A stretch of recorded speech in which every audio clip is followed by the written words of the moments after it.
everyone. Vanessa Kelman here with another story behind the story. Though in this case, it's more a nonfiction story instead of fiction.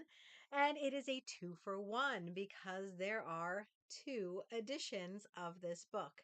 So the book is called A Life You Want. The subtitle is Take Charge of Your Life. So it kind of gives you an idea of what it's about.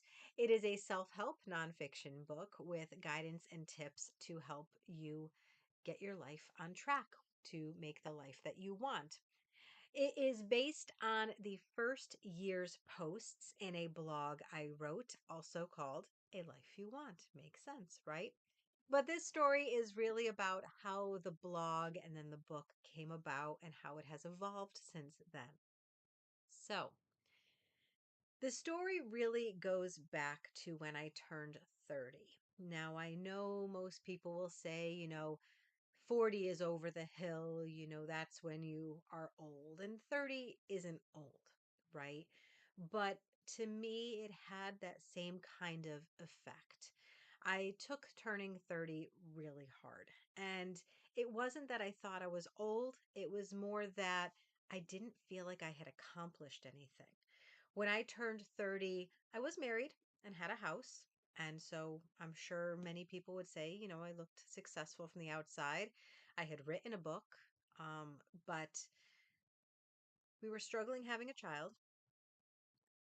My book, I was trying to sell. I was trying to get an agent and a publisher, and they didn't have anything negative to say, but it wasn't what they were looking for. In terms of a day job or career, I had no idea what I wanted to do, and I was struggling. I felt like a big fat failure, and I didn't know what to do about it. Now, when I turned 30, I think I kind of hit it well. I don't think any of my friends and family suspected, but I was a little on the depressed side. And so it was tough. But I am not really one to wallow. And I decided then that even though I wasn't where I wanted to be, that I was still young and I still had lots of potential, lots of opportunity. And so rather than wait for things to happen, I was going to make them happen. I was going to take charge of my life. So, among other things, I decided to self publish my first book and then the rest of the books since then. And I decided to take some other actions in different parts of my life, finances and career, and trying to figure out, doing a lot of self reflection and figuring out really what it was that I wanted.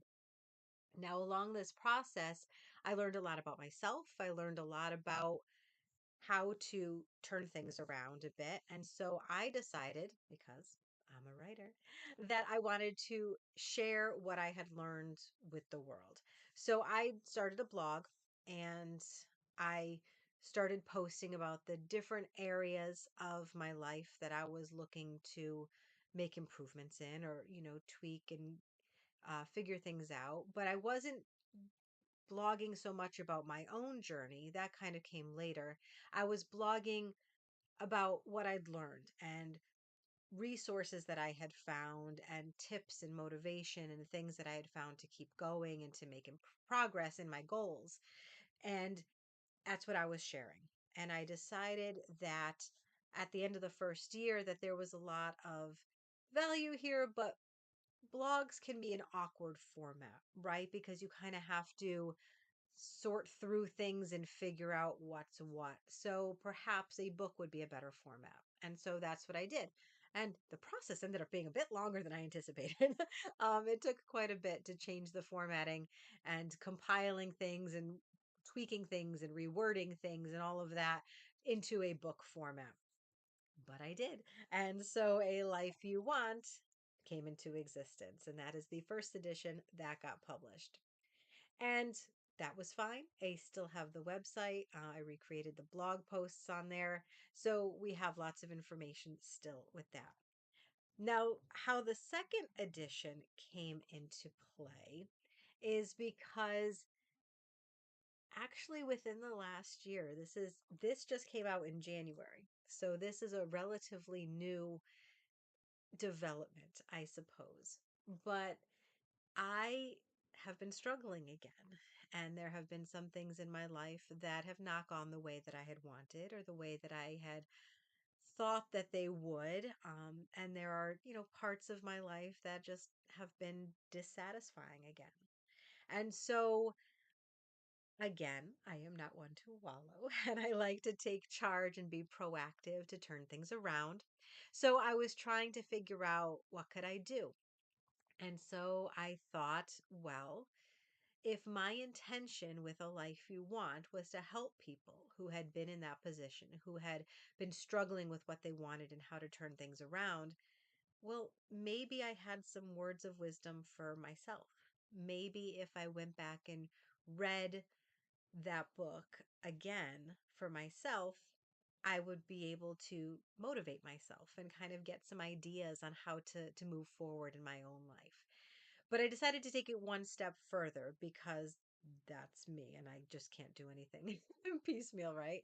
So I decided that while I was doing this, perhaps it was time for a refresh. It had been a while since that one was published.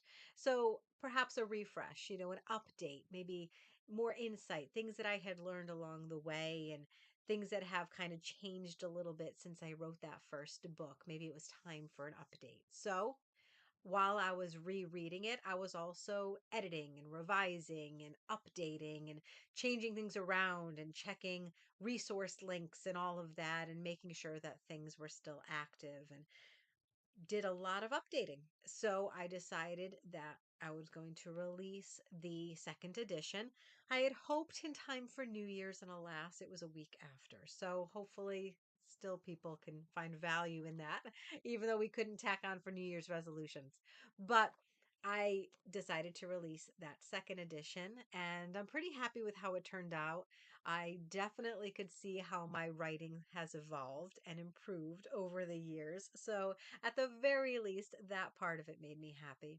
But I did find actually that reading through it and coming to terms with certain things and figuring out where I was now and where I wanted to be, how far I had come, everything, that it did help and it did get me a little bit more motivated and helped remind me to get in touch with really what it is I wanted and who I was so that I could create the life that I wanted. So it was kind of a double whammy. I was able to release that second edition, that updated, revised edition that I thought brought great value to the world as a starting point for anyone struggling. But it also did help me as well. So it ended up being an extra bonus for that as well. So, like I said, kind of a two for one, both with the two editions and like the double story there.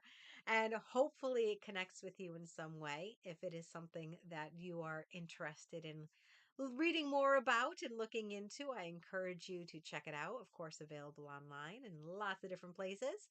And that is it for Stories Behind the Stories for now.